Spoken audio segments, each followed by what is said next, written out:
Sierra Bullones sa Bohol. Kung inyong maalala ay resulta yun ng matinding pag-ulan doon. Ngayon naman po, ang rekomendasyon ng mga eksperto, ilikas na yung mga nakatira doon.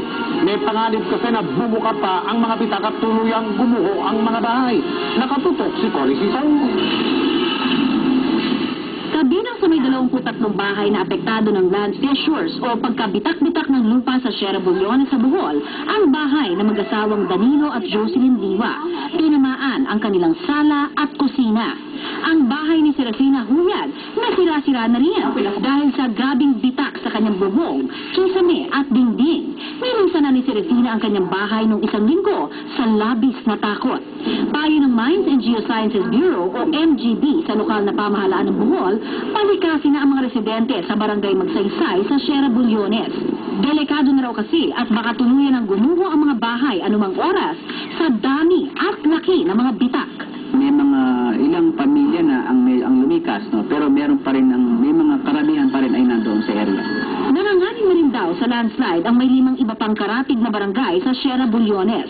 Ang Barangay Casilay, La Union, Danico, Bugsok at San Isidro. Una raw namataan ng mga geologist ang mga bitak matapos dumaan ang malalakas na ulan noong Enero. Saturated na raw ng tubig ang lupa sa Sierra Bullones, bunsod ng grabing ulan. Ayon sa mga eksperto, hindi na raw kailangan pang ipagtaka ang pagbibitak-bitak ng lupa sa may Sierra Bullones sa Bohol. Ito ay dahil sa ang lupang kinatitirikan ng mga bahay doon ay gawa sa tinatawag na limestone na tulad nito. Ang klase ng batong ito ay mabilis daw malusaw, lalo na kung madalas na madaanan ng tubig ulan.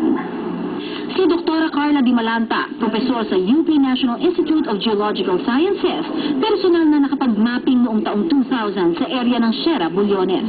They have also explained to the barangays yung dangers.